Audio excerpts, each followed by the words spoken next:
इतना बड़ा बदलाव, सूट बूट वाले महात्मा गांधी ने धोती क्यों अपनाई थी? मोहनदास करमचंद गांधी से महात्मा गांधी बनने तक की यात्रा में बापू में काफी बदलाव आए।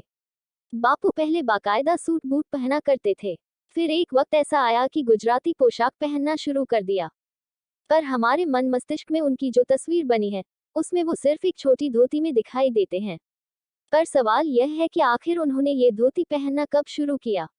बापू की पुण्यतिथि पर आइए जान लेते हैं इसी से जुड़ा किस्सा। महात्मा गांधी जब वकालत की पढ़ाई करने इंग्लैंड गए थे तो अपने लिए अंग्रेजी परिधान बनवाए थे। आत्मकथा में खुद उन्होंने लिखा है कि पहनावे को लेकर काफी सजग रहते थे। अंग्रेजों के फैशन के अनुसार ही कपड़ों से लेकर घड़ी तक खरीदी, हैट लगाने लगे, कॉब वॉच तक पहनी। आजादी के आंदोलन में कूदने के बाद उनमें काफी बदलाव आए, या यूं भी कह सकते हैं कि उन्होंने खुद को बदला। गांधी कपड़ों से संदेश देने की अहमियत को समझते थे। दक्षिण अफ्रीका में सत्याग्रह से इसकी शुरुआत हो चुकी थी। अपनी रेल यात्रा के दौरान उन्होंने देखा कि लोगों के पास खादी के कपड़े खरीदने के पैसे नहीं है। कई ऐसे मौके आए जिसने उन्हें खुद में बदलाव को तैयार किया, और देखते ही देखते बैरिस्टर मोहनदास करमचंद गांधी कब देश भर के बापू बन गए, किसी को पता भी नहीं चला। ऐसे आने लगा बदलाव। इंग्लैंड से बापू साउथ अफ्रीका गए तो वहां के वकीलों की ही तरह की पोशाक पहनना शुरू कर दिया। उसी दौर में बापू ने अंग्रेजों के खिलाफ सत्याग्रह शुरू कर दिया।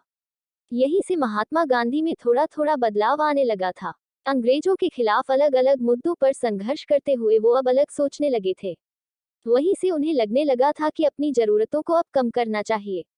इसीलिए वहां सत्याग्रह के आखिरी दिनों में महात्मा गांधी लुंगी और लंबा कुर्ता पहनने लगे थे। इसके जरिए वह साउथ अफ्रीका में आंदोलन के दौरान मारे गए भारतीयों के साथ खड़े दिखे। एक तरह से उन लोगों को श्रद्धांजलि देने का यह महात्मा गांधी का अपना ही तरीका था। भारत में भारतीय पोशाक अपनाई। उनकी आत्मकथा समेत अनेक किताबों में उनके कपड़ों पर बहुत कुछ जानकारी दी गई है। महात्मा गांधी ने अंग्रेजों के खिलाफ आंदोलन की शुरुआत दक्षिण अफ्रीका में ही कर दी थी। फिर जब वो भारत आए तो एक नए नजरिए से सब कुछ देखने लगे। यहाँ बापू को भारतीय दिखना था, इसलिए अपनी काठियावाड़ी पोशाक को अपना लिया। बात 1915 की है, जब बापू ने धोती और कुर्ता के साथ खास तरह की पगड़ी पहननी शुरू कर दी और साथ में गमछा भी रखते थे। चंपारण का हाल देख चौंके। अपने राजनीतिक गुरु गोपाल कृष्ण गोखले के कहने पर उन्होंने भारत भ्रमण शुरू किया था। तब उन्हें अपने देश की स्थिति का अंदाजा होना शुरू हुआ। बिहार के चंपारण पहुंचे तो ये देखकर सकते में आ गए कि पूरे पूरे परिवार के पास सिर्फ एक कपड़ा है। उसी को परिवार के सभी लोग जरूरत पड़ने पर बारी बारी से पहनते हैं। तब पता चला लोगों का हाल। साल 1921 आते आते बापू ने फैसला कर लिया था कि अपने देश की ही पोशाक पहनेंगे।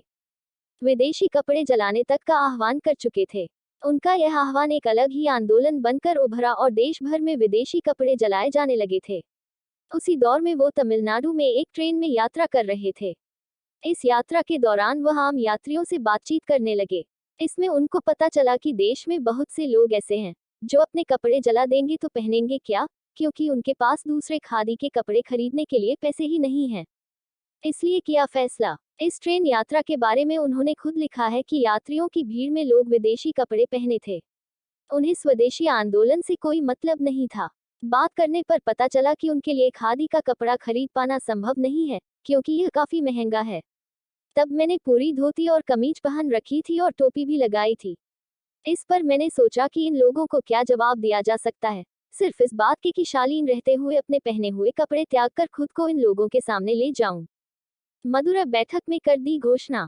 इस रेल यात्रा के अगले ही दिन मदुरै में बैठक के बाद महात्मा गांधी ने घोषणा कर दी कि अब सिर्फ एक छोटी धोती पहनेंगे। तब तारीख थी 22 सितंबर 1921। हालांकि तब उन्होंने घोषणा की थी कि वह कम से कम 31 अक्टूबर तक छोटी धोती या फिर लान क्लॉथ ही पहनेंगे। बाद में 31 अक्टूबर 1921 की वो तारीख भी बीत गई, पर महात्मा गांधी धोती ही पहनते रहे और इस तरह से वो उनकी पहचान बन चुकी। उनकी आधी धोती और चादर अस्तित्व में आई।